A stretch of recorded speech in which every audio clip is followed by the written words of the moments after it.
नमस्कार दोस्तों, money profit में आपका फिर से स्वागत है।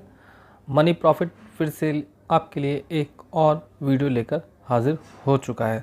दोस्तों, आज की वीडियो में हम आपको महत्वपूर्ण खबर दिखाने वाले हैं और इन खबर से आने वाले समय में हम मार्केट पर फ़र्क पड़ता हुआ देख सकते हैं। तो आइए, अलग अलग न्यूज़ चैनल से, अलग अलग अखबार से हमें ये खबर मिल रही है। तो जैसा कि भी आप देख सकते हैं दोस्तों, Nifty could plunge to 21,500 in 3 months on US recession fear, MK global. देखो MK ग्लोबल द्वारा एक ब्रोकरेज फर्म है, इसने जो है बताया है कि जो निफ्टी है वो जो है डाउन जा सकता है आने वाले समय में। 21,500 का लेवल ये दिखा सकता है आने वाले 3 मंथ में। तो दोस्तों, जैसी ये खबर आ रही है, हमें हो सकता है कि अगले दिन शेयर मार्केट में इसका असर देखने को मिल जाए। जैसा कि आप देख सकते हैं, Nifty is at risk of falling to 20,500 in the next 3 month as fear of a US recession. तो यूएस रिसेशन का जो है इस पर असर पड़ सकता है। जैसे ही यूएस रिसेशन में वृद्धि होगी, जैसे बढ़ेगा, तो हमें देखने को मिल सकता है कि जो निफ्टी है वो 21,500 को टच कर जाए। और ऐसा बोला गया है कि आने वाले 3 मंथ में ऐसा हो सकता है। और ये किसने बताया है? ये domestic brokerage firm Emkay global ने ये इसके बारे में बताया है। दोस्तों, अमेरिका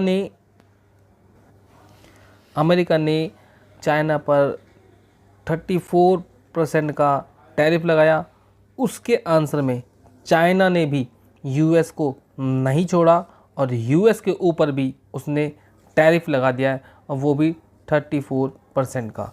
तो इस प्रकार से दोनों देशों की इकोनॉमी या दोनों देशों में के बीच जो है हमें ट्रेड वॉर देखने को मिल सकता है। और दोस्तों, इस ट्रेड वॉर से आने वाले समय में विभिन्न देशों की आर्थिक व्यवस्था पर बहुत असर पड़ सकता है। ये असर देखने को जो है भारी मंदी के रूप में देखा जा सकता है। दोस्तों, दोनों ही देश एक दूसरे को छोड़ने के लिए तैयार नहीं है। अगर यूएस अपने टैरिफ में वृद्धि करता है तो वहीं हमने देखा चाइना भी जो है अपने टैरिफ में वृद्धि कर देता है। जो सामान अमेरिका से चाइना के अंदर आता है उस पर भी चाइना ने 34% का अपना जो टैरिफ है वो इंक्रीज़ कर दिया है। वहीं अमेरिका ने भी जो है इस टैरिफ में क्या कर दिया है, वृद्धि कर दिया। पहले जो है यूएस ने वृद्धि कर दी, उसके बाद चाइना ने भी उसके ऊपर जो है वृद्धि कर दी है टैरिफ के ऊपर। चाइना ने कहा है कि जो टैरिफ लगाए गए हैं ये जो इफ़ेक्ट होगा 10 अप्रैल से इसका जो है इफ़ेक्ट होगा। तो जो अमेरिका जो सामान आने वाला है उन सभी सामान पर जो है जो 34% का जो टैक्स लगने वाला है, जो बढ़ा हुआ टैक्स लगेगा, वो 10 अप्रैल से लागू हो जाएगा। अब इसी पर जो है जो ट्रंप है उन्होंने क्या कहा है? ट्रंप ने कहा है कि चाइना प्लेड इट रॉन्ग। तो चाइना ने ये गलत किया है, ऐसा ट्रंप का कहना है। Slam additional 34% tariff on US goods. तो ट्रंप साहब क्या कर रहे हैं? ट्रंप साहब कह रहे हैं कि चाइना ने जो 34% का टैक्स या टैरिफ लगाया है अमेरिका से आने वाले सामान पर, वो उसने जो है गलत किया है। इसका मतलब दोस्तों क्या हो सकता है? इसका मतलब ये हो सकता है कि दोनों ही देशों के बीच में आने वाले समय में हम ट्रेड वार देखने को मिल सकता है। चाइना के भी ऊपर जो है यूएस ने जो है 34% का टैरिफ लगाया था। तो पहले का टैरिफ और इस बार का जो 34% का टैरिफ है उसको मिलाकर जो है टोटल टैरिफ जो है चाइना का ऊपर जो लगा वो 54% का हो चुका है। और इसी के विरोध में जो है चाइना ने जो है रेसिप्रोकल टैक्स लगा दिया है, यानी कि उल्टा उसके ऊपर टैक्स लगा दिया दोबारा। दोस्तों, जो शुक्रवार को जो मार्केट गिरी थी उस गिरावट के कारण 9.5 lakh crore wealth wipe out. तो 9.5 लाख करोड़ की जो वेल्थ थी वो पूरी तरह से स्वाह हो गई थी। कब? फ्राइडे के दिन, जिस दिन जो है सेंसेक्स 930 पॉइंट टूटा, जबकि जो निफ्टी था वो 22,950 पर क्लोज हुआ था। अब इसके पीछे वजह क्या बताएगी? इसके पीछे वजह बताई गई, नंबर 1, ट्रंप टैरिफ। जो ट्रंप ने लगातार टैरिफ लगा रहा है अलग अलग कंट्रीज़ पर, जिसकी वजह से ट्रेड वार का जो खतरा है वो बढ़ गया है, जिसकी वजह से जो है भारतीय मार्केट में हमें गिरावट देखने को मिली।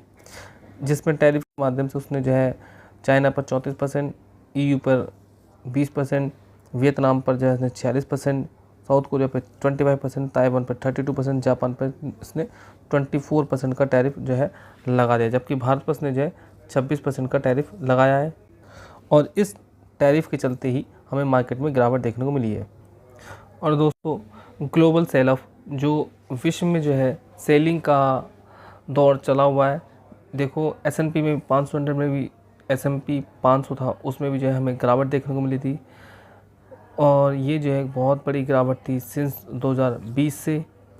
तो जो ग्लोबल सेल ऑफ है, इसका जो है प्रभाव पड़ा, जिसकी वजह से हमें मार्केट गिरता हुआ दिखाई दिया शुक्रवार के दिन। जो फार्मा स्टॉक्स हैं वो भी स्लंपों में हमें होते हुए दिखाई दिए, जिसकी वजह से जो है मार्केट हमें गिरती हुई दिखाई दी। जो फार्मा के स्टॉक्स थे, फार्मा स्टॉक था, वो भी पूरे समय कल के दिन धराशायी होता दिखा, जिसमें Aurobindo pharma, Laurus lab, Ipca laboratories, Lupin, Sun pharma dropped up to 7.2%, जिसकी वजह से मुझे मार्केट पर इसका असर होते हुए दिखाई दिया। और दोस्तों, आप देख सकते हैं कि 4 अप्रैल 2025 के दिन हमें मार्केट में गिरावट होती दिखाई दे रही है। जैसे कि आप देख सकते हैं 4 अप्रैल 2025 को मार्केट हमें गिरी थी। तो उस दिन भी जो हमने देखा FII है, उन्होंने जो है 3,483 करोड़ का माल बेचा। वहीं जो DI थे, DI ने भी कल के दिन गिरावट करी थी, 1720.32 करोड़ का माल इन्होंने भी बेचा था, जिसकी वजह से हमें मार्केट में प्रेशर दिखाई दिया और मार्केट हमें जो है नीचे होती हुई दिखाई दी।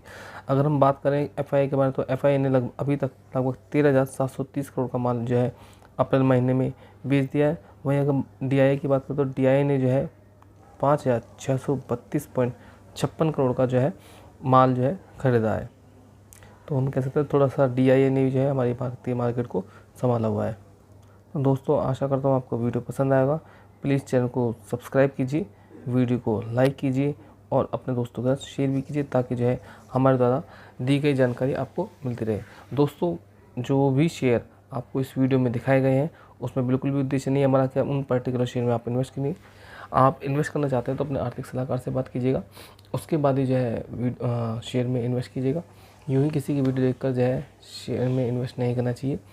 ये वीडियो केवल और केवल जो है हमने न्यूज़ बेस पर बनाया है, न्यूज़ के लिए बनाया है और एजुकेशन पर्पज़ से बनाया है, और कोई हमारा उद्देश्य इसमें नहीं है। धन्यवाद, आपने वीडियो को समय दिया।